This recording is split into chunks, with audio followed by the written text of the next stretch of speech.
This particular session is about the skills gap. This session is about what we need to do for preparing our students for 2020.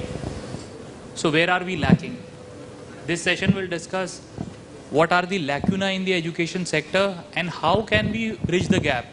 So if I speak in a very correct manner without being politically correct, I would say that all these conferences, symposiums and seminars end up without having any fruitful outcomes being implemented. We discuss a lot about academic structures need to be reinvented, restructured, redefined. But does it really happen? Does it really happen when this entire conclave takes place?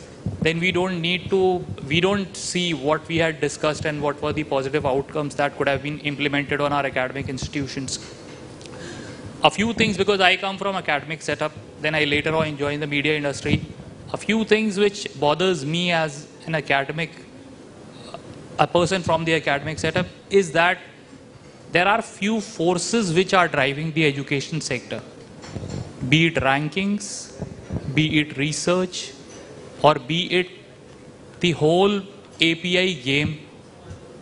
So now the teachers are running for their API scores more than their focus, which is considered to be the primary duty of the teachers, to teach the students. Like a lady pointed out that AI is going to replace the teachers. No, definitely they are not going to replace the teachers.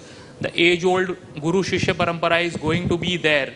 But yes, we need to adopt the technology. We need to be updated with the contemporary practices and the best practices according to the industry.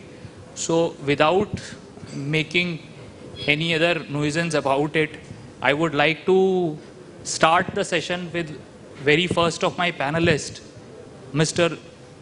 Sumit Kumar, who comes from the team lease, and he'll speak about the business models and how the future of education can be benefited from his model or his point of view. So, just reiterating what my colleague said in the morning, that what we are, Team Lease as a staffing company, we have hired about 2 million people ever since we started our operation, which was almost like about 16 years back. And that represents just about 5% of the population that ever walked into any of our offices across the country. So what happened to the balance 95% of the people that walked in? We had to let them go. Not because we didn't have jobs for them, but the people were not kind of, the right fitment that we say, they were not right fit for those jobs. And that's when we realized that what are the actually problems which exist in our labor market which needs to be addressed. First of all, it's the match problem. When I look at match, is our education, the output of our education, is it matching with the needs of the industry? Second thing is that how do we prepare the people to be employable, to be job ready in the market? And third thing was, how do we repair the people who have already been through education system but are not getting jobs? So that's the reason why we came up with the university, Team Lease Skills University, which is first of its kind, focuses purely on jobs. So, we say it very lightly that where all the education system pray to Saraswati, Goddess Saraswati, we as an institution pray to one God, that's jobs for us. So entire focus is on jobs. How do we get job-ready people prepared through our university? But having said that, I think there's a lot of deliberation that's happened throughout the day, that which form of whether teachers are essential or not, what's the efficacy of technology. I think what we have realized is that no one form of education or learning is sufficient and effective.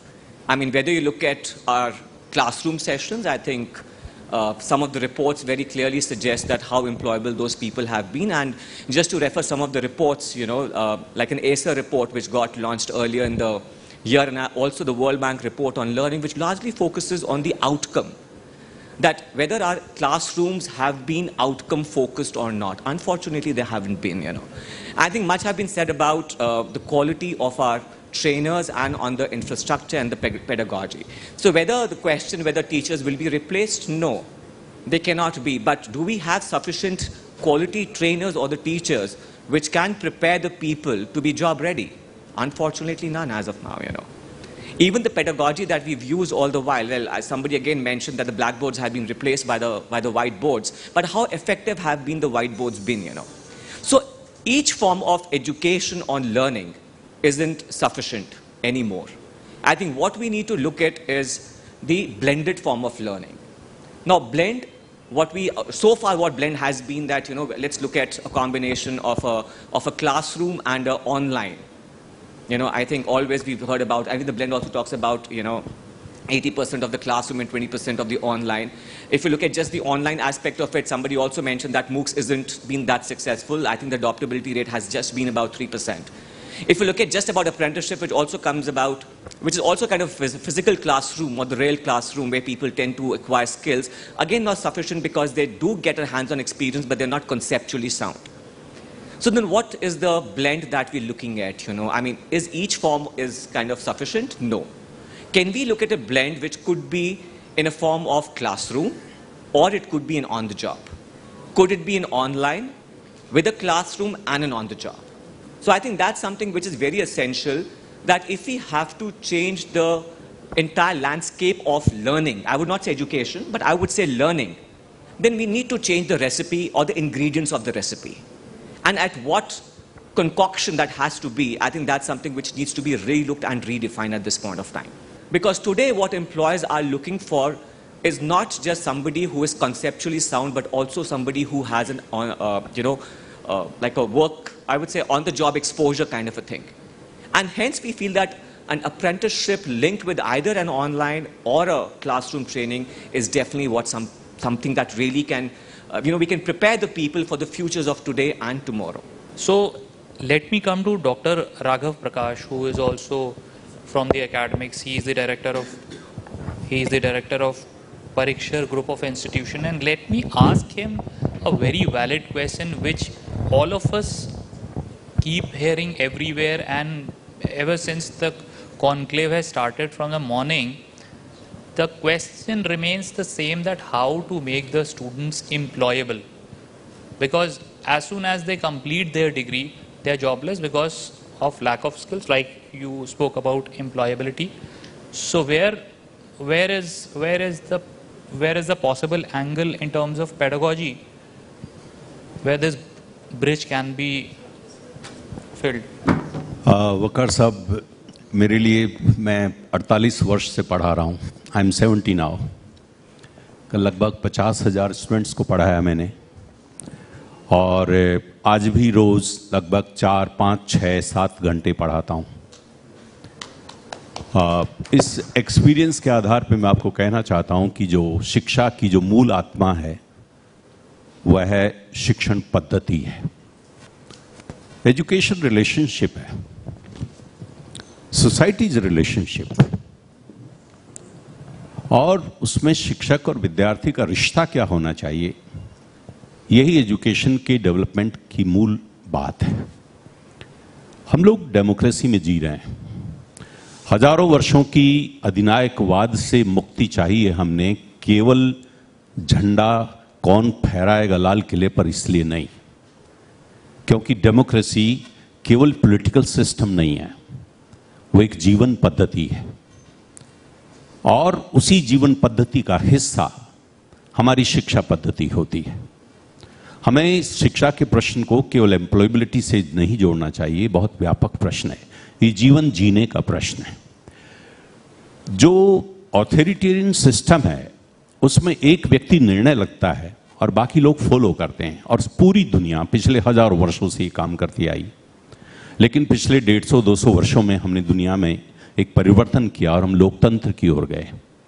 लोकतंत्र में जो खास बात है वो है सोच का, पावर का डिसेंट्रलाइजेशन होता है, पार्टिसिपेशन होता है, हर व्यक्ति की को इज्जत होती है और उसकी खास तौर से उसकी क्रिएटिविटी को महत्व दिया जाता है. ये लोकतंत्र का मायने है. दुर्भाग्य से अभी हमने लोकतंत्र जिया नहीं है. अभी भी हम लोकतंत्र में राजनीतिक दलों के नाम पर एक ऑथोरिटेरियन सिस्टम को जी रहे हैं. हमने अभी परिवारों को भी नहीं जिया, और परिवारों में भी वही एक ऑथोरिटेरियन सिस्टम हमारा चल रहा है. एक्चुअली इसी बात को लेकर के मैं पेडागोजी पर आना चाहता हूं। पेडागोजी एक डेमोक्रेटिक सिस्टम के रूप में कैसे होनी चाहिए। जैसे लोकतंत्र में जो मतदाता है वो सेंटर में होता है, उसी तरह से एजुकेशन की पेडागोजी का जो सेंटर है वो स्टूडेंट है। और पूरा का पूरा यूनिवर्सिटी का हमारे यहाँ का सिस्टम, यही नहीं, मैं विदेश में भी देखा, मैंने काफ़ी फ्रांस में, अमेरिका में, बर्कली यूनिवर्सिटी, वहाँ की पेडागोजी के प्रोफेसर्स के साथ मेरी घंटों बातचीत हुई है। वहाँ का भी दर्द वही है और भारत का तो ये दर्द बहुत ज़्यादा है। हमारा पूरा एजुकेशन सिस्टम वो स्टूडेंट सेंटर्ड ही नहीं है, वो टीचर सेंटर्ड है, वो मैनेजमेंट सेंटर्ड है। वो लोग पाठ्यक्रम बना रहे हैं जिनको पता ही नहीं है कि वो पढ़ा ही नहीं रहे हैं। वे लोग इवैल्यूएशन सिस्टम को तय कर रहे हैं और जिसका इवैल्यूएशन होना है उससे पूछा ही नहीं जा रहा। दरअसल हमारे यहां पर एक बच्चा करिकुलम होना चाहिए। Student is the curriculum for a teacher, for education, not the subject. Subject तो उसका माध्यम है, उसके माध्यम से एक बच्चे को तैयार किया जाएगा। कोई बच्चा किस सब्जेक्ट से तैयार होता है, कोई किस से तैयार होता है, उसी से उसका नॉलेज डेवलप होता है, उसकी स्किल डेवलप होती है। लेकिन तैयार होता है वो व्यक्ति, और उस व्यक्ति को तैयार करने के लिए हमारा पूरा एजुकेशन सिस्टम नहीं है, और इसलिए कोलैप्स है सिस्टम।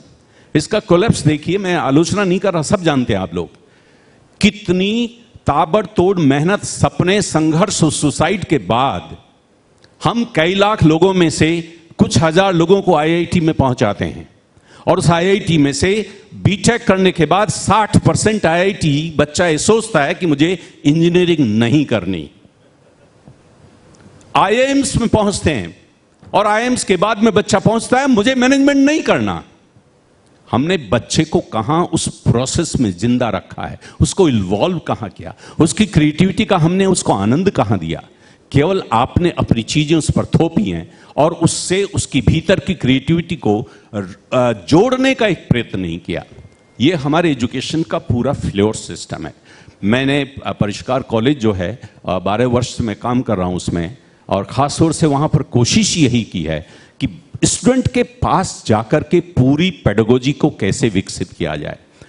दुर्भाग्य आज ये पूरी दुनिया के यूथ जिस दुर्भाग्य से गुजर रहा है, ट्रेजेडी से गुजर रहा है, और इंडियन यूथ भी, उसका अपने पेरेंट्स से सबसे कम संवाद है। बहुत बड़ा डिफरेंस है। पिता से तो बहुत ही कम है, मां से थोड़ा बहुत रहता है। उसका टीचर से बहुत कम संवाद है। टीचर जानना ही नहीं चाहता। टीचर जुड़ा हुआ अपने सब्जेक्ट से, टीचर जुड़ता ही नहीं स्टूडेंट से। उसको पढ़ाना है स्टूडेंट को, और वो जुड़ा हुआ अपनी फिजिक्स से, केमिस्ट्री से और हिस्ट्री से जुड़ा हुआ है। उसको मालूम ही नहीं कि जो मेरे सामने बैठा हुआ उसकी क्या प्रॉब्लम्स हैं, वो किस साइकिकी में जी रहा है। जब आप बच्चे को ही नहीं जानेंगे तब आप कौन सी हिस्ट्री उसके पास ले जाएंगे, कौन सा उस सिस्टम ले जाएंगे। तो ऐसी स्थिति में हमने वहां पर बच्चे को, अभी हम परिष्कार कॉलेज में समय चल रहा है, 2 नाइट स्टे है, रात को बच्चा वहीं ठहरेगा, वहीं खाएगा पिएगा, और 80% हम बच्चे से सुनेंगे कि तू चाहता क्या है, तेरी इच्छा क्या है, तेरा सपना क्या है, तेरी स्ट्रगल क्या है, तेरी दोस्ती क्या है, तेरा मोबाइल क्या है, ये सोशल मीडिया क्या है, तेरी स्ट्रेंथ क्या है, तेरी वीकनेसेस क्या है, तू करना क्या चाहता है और करेगा कैसे। जब तक आप बच्चे को नहीं सुनेंगे तब तक आप बच्चे को केंद्र में रखकर के पेडागोजी को डेवलप नहीं कर सकते। हम टीचर्स को बहुत ज्यादा लर्नर होना चाहिए बच्चे को समझने के लिए, और उसके बाद हम लोगों को काफी विड्रॉ कर लेना चाहिए भाषण देने से लेकर। एक टीचर लेक्चर देता है, ये पुराना ट्रेडिशनल ऑथोरिटेरियन सिस्टम है, मुझे आता है तुम्हें नहीं आता, और ये देखो मैं तुमको बताता हूं, तुमको यही जानना है, यही रटना है, यही परीक्षा में लिखना है। इससे भद्दा तरीका किसी एक क्रिएटिव बीइंग के साथ जुड़ने का नहीं हो सकता, और ये भद्दा तरीका हमारे इंडियन एजुकेशन सिस्टम में है। नो, आप उसको क्वेश्चंस दीजिए, प्रॉब्लम्स दीजिए, और उसके बाद में उसको क्लास में उसके साथ डिस्कशन कीजिए, और वो कहाँ कैसे गलती कर रहा है उसकी गलती के साथ होइए और उसकी ताकत के साथ होइए। बच्चे को इस तरह से ग्रो कीजिए। हम सब्जेक्ट्स के माध्यम से हम लोग ऐसा करें, हम लोग कोशिश कर रहे हैं। और मैं आपको यहाँ तारीफ करने की बात नहीं कह रहा, राजस्थान यूनिवर्सिटी के 900 कॉलेज में से अब वो कम हो गए, 600 कॉलेज में परिष्कार कॉलेज का लड़का टॉप करता है, बीए में वही टॉप करता है, बीकॉम में भी वही टॉप करता है, सबसे ज्यादा मेरिट उसमें आती है, सबसे ज्यादा खिलाड़ी वो है, सबसे ज्यादा जॉब सिलेक्शन सारी कंपनी आकर के परिष्कार बच्चों को सेलेक्ट करके ले जाती है। ये सिर्फ उस वजह से क्योंकि हमने बच्चे के साथ रह करके पेडागोजी को ऐसे डेवलप किया है ताकि बच्चा समर्थ बने, वो मुखरी तो वो बोले, वो सोचे, वो प्रॉब्लम सॉल्विंग माइंड के रूप में डेवलप हो। इस पेडागोजी को अगर हमने नहीं चेंज किया, तो जैसे हम लोकतंत्र को नहीं बदल पाए, 15-14 साल पहले कह रहे थे कि मनरेगा के माध्यम से, राहुल कहते थे now it is a game changer, और गेम चेंज कर दिया उन्होंने, और 10 साल तक सत्ता प्राप्त की, और उसके बाद में 50 से नीचे पे जाके सिमट गए। क्या गेम चेंजर था। दूसरे सज्जन आके वो कह रहे हैं कि हम अच्छे दिन आने वाले हैं और अब सबका साथ और सबका विकास करेंगे। ये फिर क्या करेंगे? जब आप मासेस के साथ क्यों नहीं होते हैं? आप अपने खुद के साथ, अपनी सत्ता के साथ क्यों होते हैं? अगर आप मासेस के साथ रहेंगे तो सत्ता आपकी नहीं जाएगी। अगर टीचर स्टूडेंट के साथ रहेगा तो एजुकेशन आगे चलेगी। हमें उस पेडागोजी को अपनाने की जरूरत है। Thank you very much. So that brings me to the student-centric activities, that how teachers and the educational institution can remain student-centric. And for this, with us is Dr. Prabhat Pankaj, who is director of Jaipuria Institute of Management. Previous speaker has already made it very clear. His whole business is not about teaching, it's about learning. The moment we realize this, that his whole education system is not about teaching per se, right? It's about learning of the student. Then you got the first point to bring about the changes, and this is a big change, ladies and gentlemen. It's a U-turn. It's a kind of you will have to undergo a lot of painful thing that you have been doing. You have to give up a lot of temptations to make this shift from teaching to learning, right? So first thing first, we have to be learner-centric. We have to adopt the lens of looking at this whole education system from the learning point of view. What is that psychology says about learning? If learning is important, teaching per se is not important, learning is important. What the psychology says about learning? The psychology says about learning is that, human being learns when the human being feels attached, or it's a kind of process, emotional experience that you go through. Learning is nothing but an emotional experience that you go through. So what is learning after all? You don't learn from a person with whom you don't feel attached. Dr. Saab has rightly said. Students will learn from you only when the student will feel attached to you. That's the first principle of learning. This is how learning works. In most of the cases, our teachers, do they know how learning works? If learning is important, because they did not feel the need for knowing the fact that how learning works, because they have been in the business of teaching. Right? The moment you shift this, then you need to learn how learning works. So can we have this kind of workshop, churning? My take is that the first churning should take place with the faculty, not with the student. So if you don't do this churning with the faculty, your whole learner-centric approach is not going to help. Second point is that the stakeholder perspective. He said it's a very important stakeholder, the student. The parents, we are not asking them at all how they are learning, what they are learning, how are they doing, The first thing first, those who have raised this apprehension that with the technology your job is going to go, I would like to assure you that job is not going anywhere. Be sure. Rather, your earning will increase, your position will increase, your whole status will increase in the society. That's for sure. Even in the wake of big technology coming up. So thanks for being a teacher. But for being a teacher, you need to have some responsibility. You cannot just shy away. So ladies and gentlemen, when I'm saying your job is not going to go, I'm talking in general. Job is not going to go for those who would like to make the shift or change. But job is definitely going to go if you don't change. Be assured. It's not that you don't change and the job is not going to go. That's also not going to happen. Right? So we are talking about driverless car. Can learning happen without teaching? So I'm just giving you an example. Can learning happen without teaching? The answer is yes. There are a lot of experiments that have suggested that learning can happen irrespective of sans teaching. And therefore, if the students are learning and doing something good, and if your 5% students are doing excellent job, whom to give this credit? Is this your teaching that has made that happen? I mean, I have my doubts. So you look at that, whether that has happened. So therefore, students are learning in spite of your teaching, and that's why I keep on telling my professors, the least you can do as a professor is not to teach. Don't try to teach. That's the first thing that you have to learn. If you stop teaching, the students will start learning. Believe me. If you stop teaching, your students will start learning. That's the basic principle of learning. You know how it works. It's nothing against the teacher. There's nothing against the teacher. And therefore, you look at this report, what it says. The inability of the higher education system all around the world and their inability to adapt to the changing circumstances have resulted into huge cost. And they have calculated this cost in the last 20 years that has been meted out on the parents and the students who are paying for the education. And the total cost that has been meted out is equivalent to almost like a financial crisis. Who is responsible for that? Who is going to take the responsibility of this financial crisis? How can you as an individual put so much of financial burden on the parents who are so hopeful when he puts his ward with your college? In view of that my ward is going to come out with some good outcome and will stand in life. You are belying the hope of these parents. Think about it. And it's happening precisely because we want to be a teacher. We are not bothered about whether the students are learning or not learning. And if you look at all the old paradigms of education, either you look at Durkheim, you look at Talcott Parsons, you look at Jagdish Bhagwati, they're talking about two kinds of values that education can give. The first value is the instrumental value, and the other is the intrinsic value. This is based on the empirical data, right? So we did one study and we found out that. So there are life seekers in your class, and there are job seekers in your class, there are degree seekers in your class, and there is a section in your class which do not know what to do with the education. So you have a mixed class. And are you delivering them instrumental value, or are you delivering them intrinsic value of education? If you're learning focused, you will actually deliver the intrinsic value. You're making them valuable in life. This was the news, teacherless tuitions. This is a reality, things are happening around the globe.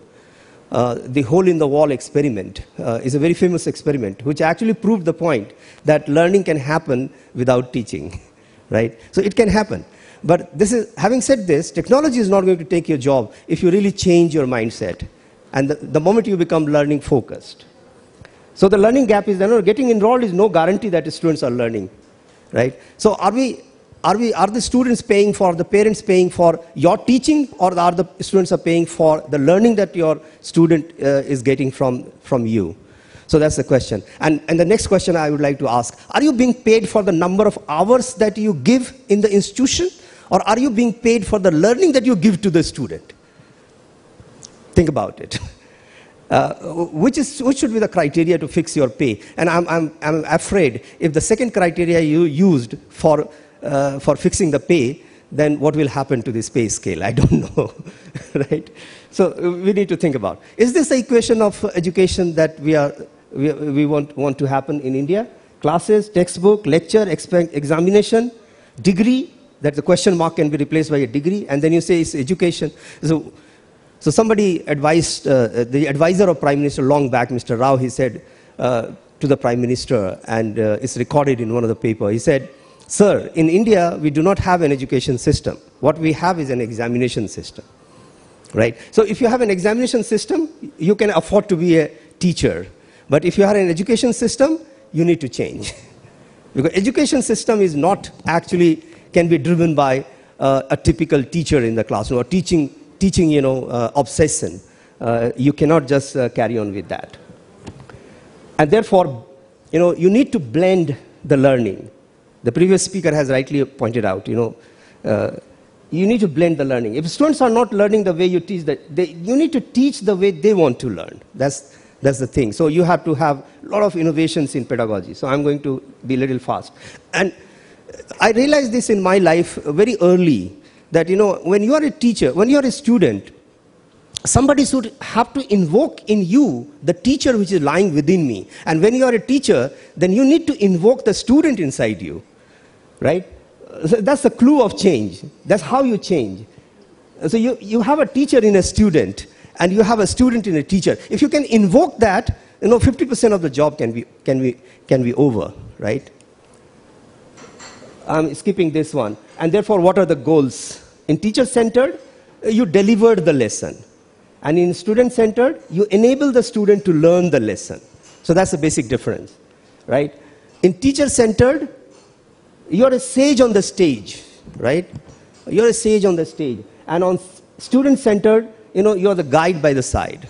And therefore, there is a saying, a statement who says that a good teacher is not the one who teaches the class. मैं class पढ़ाने जा रहा हूँ. That's the phrase that we use. मैं जा रहा हूँ class लेने. It's a teacher-centric statement. You're not teaching a class, you're teaching students. Therefore, a good teacher is not the one who teaches the class. A good teacher is the one who teaches every student sitting in the class. Do we do that? That's the model, the model of learning. What we do in Jaipuria is that we focus on 4 things. One is industry connect in a big way, then 24/7 learning. Learning does not stop. Learning, if you think that the learning starts at 9 in the morning when the class starts, and it gets over by 3:30 or 4 in the evening when the class gets over, you're mistaken. Learning is not confined to this period. Learning can happen anywhere. If you think that learning happens only in the classroom, that is also a mistake. Actually, most of the learning happens outside the classroom. Believe me. Actually, your students are learning more outside the classroom than inside the classroom. And therefore, where should the focus? Your focus has to be more on the outside. It has to be a 24/7 learning environment where you can create that ambience where the student can learn from anywhere, anytime, with anything.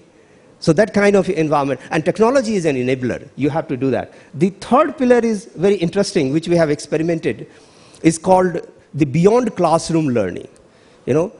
Believing on this philosophy. So we blended the formal and non-formal education together. How this blend happens, this I experimented in Jaipuria, and it works so well. And I'll tell you, it saves a lot of cost. Because if you put some emphasis on creating the blend of formal and non-formal engagement with the student, their learning gets maximized, and then you don't need to spend so much of money on skilling them separately for employability. They are already ready, right? They are already ready. You don't have to, spend so much of money on their employability. So it saves the cost also. How do you do that blend? The blend is that, learning can happen in the coffee house. Learning can happen in the cafeteria. Learning can happen in the corridor when the students is walking. But these are not structured learning. And I'll tell you, the durable learning or the deep learning that we are talking about are mostly unstructured. They're not structured so much. And therefore, as a faculty, if you can understand, or as a principal, if you can facilitate this kind of unstructured learning of the student. One of the example I can give you, we have started something called the Hot Coffee, Hot Issue platform, where the students come of their own, they sit across the table, we serve coffee to them from the college side, and they talk on the current topic. There is no format. There is no format. And our faculty is using a lot of WhatsApp group for discussion, where the faculty is not supposed to add any view on that. It's only the students who will put the views over there. And the faculty's job is to raise questions. And therefore, you need to adopt something called the Socrates method of teaching if you want to be a good facilitator. The Socrates method of teaching says that, it's very simple. It says that, who should ask the question in the classroom? Is the student, which is a good class, where the student asks so many questions, and the faculty answers the questions, or is the faculty asks the question, the student answers the question? It is generally we believe that the good class is the one where the students ask so many questions. Socrates says absolutely rubbish, it's wrong. It's a teaching, you're teaching centric. A good class is the one where, as a teacher, you have to raise question, and it's the student who will answer the question. Zen philosophy, you see, Zen philosophy is very interesting. Zen philosophy says that nothing can be taught. If nothing can be taught, how can you be a teacher? Can you teach something to somebody? Nothing can be taught. And then it says, everything can be learned. And here lies your role, right? And then you become a good teacher. So last slide, the kind of student engagement we have created and which has resulted into so much of learning of the student, which has helped us in placing them in good places. We have 100% placement and all. NRF ranking also we have got. It's all because of the student engagement, which is based on the learning principles. And a lot of workshops that we did with the faculty. Because faculty is the key, I'll tell you. You do whatever as a principal, you do whatever as a director, it's not going to work unless the faculty changes its way, right, and becomes student-centric rather than teaching-centric. And there are ways it can be done. It's not that the faculty does not want to do this. It's just that the faculty has not been exposed to the benefit of doing this. The moment the faculty learns the benefit of doing this, they'll start doing it. Believe me, that's doable. Thank you very much. Good evening, everybody. दो तीन बातें मैं आप लोगों के साथ share करना चाहता हूँ. सबसे पहले तो टेक्नोलॉजी, तो मैं अपने अनुभव से शेयर करता हूँ. मैं उस जनरेशन में हूँ जिसमें इंजीनियरिंग कॉलेज में जब एडमिशन हुआ था तो सबसे पहले एक स्लाइड रूल, आपने किसी ने सुना है स्लाइड रूल? एक गणित के सवाल हल करने के लिए एक इंस्ट्रूमेंट होता था, लॉग टेबल से चलता था. उस ज़माने में भी 150-200 रुपये का आता था. मैंने फर्स्ट ईयर में एडमिशन लिया तो स्लाइड रूल से हम गुना भाग करते थे इंजीनियरिंग की कैलकुलेशन के लिए. सेकेंड ईयर आते आते एक जापान की कंपनी थी, उसने एक 8 फंक्शन का एक कैलकुलेटर मार्केट में लॉन्च किया था. वो भी 200-250 रुपये का आता था. और हमारी यूनिवर्सिटी और कॉलेज मैनेजमेंट को 2 साल लगे स्लाइड रूल से कैलकुलेटर एग्जाम में यूज करने देने की परमिशन देने के लिए. और मुझे नहीं लगता कि आज भी उस प्रक्रिया में कोई बदलाव हुआ है. और ये बात मैं कर रहा हूँ 35 साल पुरानी, 40 साल पुरानी. तो कहीं ना कहीं कुछ टेक्नोलॉजी के संदर्भ में हम टेक्नोलॉजी किस तरीके से यूज कर रहे हैं उसके बारे में हमारा अनुभव अलग है. आज लेटेस्ट क्या है? 20 साल पहले एक दिन में मैं जितनी इंफॉर्मेशन बुक्स से या एज ए स्टूडेंट क्लास से ले सकता था, आज उसकी शायद 10,000 मल्टीपल के ऊपर मैं उतनी information with a click of a button मेरे को अवेलेबल है. Are we taking cognizance of that? तीसरी, मैं फ्यूचर में टेक्नोलॉजी बहुत सारे एरियाज में देखने के लिए ट्रेंड हूं. और मैं एजुकेशन के फील्ड में जो मेरा प्रेडिक्शन है वो आपसे शेयर कर रहा हूं. यदि अगर ये हो तो आप मुझे याद कीजिएगा. आने वाले समय में ऐसी चिप होगी जो हमारे ब्रेन में इम्प्लांट होगी और हमें किसी भी चीज को सीखने के लिए कहीं जाने की जरूरत नहीं होगी. वाईफाई से जो कुछ हमको चाहिए इंफॉर्मेशन के रूप में वो आ जाएगा. मुझे लैंग्वेज चाहिए तो लैंग्वेज ट्रांसलेशन आ जाएगी. और यदि मैं इस ऑडियंस से पूछूं कि आपके अनुसार ये फैंटेसी कितने साल में संभव है होना, तो what is the longest anybody would like to guess? ये कितने साल में ऐसा होगा कि एक चिप होगी जो कि बच्चे के पैदा होने पर इम्प्लांट हो जाएगी और पूरी जिंदगी उसको फिर कहीं कुछ सीखने जाने की जरूरत नहीं पड़ेगी? 25 साल, 50 साल, 100 साल, कितने साल?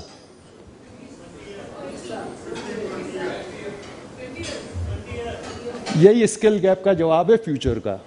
मेरा मानना है 10 साल के अंदर एक वर्जन आ जाएगा इजीली अवेलेबल, यानी 100 रुपए की ऐसी चिप 25 साल में बाजार में मिलेगी.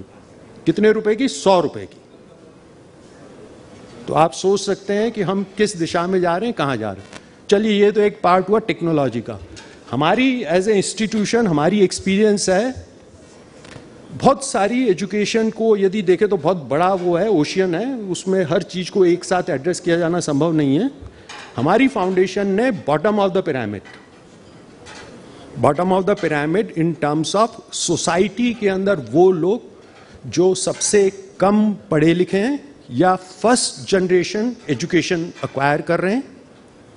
बॉटम ऑफ द पिरामिड का मतलब है वो लोग जो शहरी माहौल से, शहरी वातावरण से इतनी दूर हैं कि उनके लिए एजुकेशन के जो संदर्भ हमारे लिए वो शायद उनके लिए वो संदर्भ नहीं है. और उनकी एजुकेशन की जरूरत अपने जीवन को बेहतर बनाने के लिए, ऐसा हमने माना.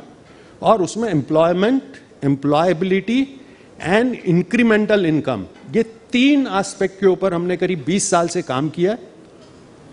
मैं नंबर्स शेयर करना चाहूंगा. 5,000 लोग हमने जितने लोगों से काम किया उसमें से वेज एम्प्लॉयमेंट में, यानी वो लोग सैलरी जॉब करते हैं. Salary ranging from 10,000 rupees to about 40-50 lakh rupees per year, per month. जो सेल्फ एम्प्लॉयमेंट में है वो करीब 10,000 लोग हैं जिनके साथ हमने काम किया है. Earning from 50,000 rupees to about 5 lakh rupees, और हमने करीब 2.5 लाख ऐसे परिवारों के साथ काम किया जो अपनी आमदनी 10 से लेके 20 गुना ज्यादा कर रहे हैं। इतना करने के बाद bottom of the pyramid primary occupation में एंगेज्ड ये लोग हैं, क्योंकि हमको लगा वही सबसे आसान है उनको सिखाना। जो हमने सीखा है, क्लासरूम से शुरुआत की थी, आज कहीं भी क्लासरूम में हम नहीं पढ़ाते, कोई क्लासरूम नहीं है हमारे पास में, और हमने ये सीखा कि उनको क्लासरूम की जरूरत भी नहीं है। जो हम उन्हें सिखाते हैं, हम सब कुछ नहीं सिखाते, हम पहले ही आइडेंटिफाई करते हैं कि इनको क्या आने से ये क्या कमा सकते हैं, और सिर्फ उतना ही सिखाते हैं। तो हमने अपना काम थोड़ा आसान किया है। हम agriculture, primary occupation, animal husbandry, floriculture, horticulture, fisheries और बहुत सारे rural artisan occupations, delivery services, technical services, machinery services इत्यादि के क्षेत्र में काम कर रहे हैं। करीब 60 तरह के ऑक्यूपेशंस में हम काम कर रहे हैं, और हमने यही सीखा है कि लिमिटेड जितनी उनकी जरूरत है, यदि उतना सिखाएं तो आसानी से हो सकता है, और यही हमारा अनुभव है। बहुत बहुत धन्यवाद। Thank you. Thank you very much.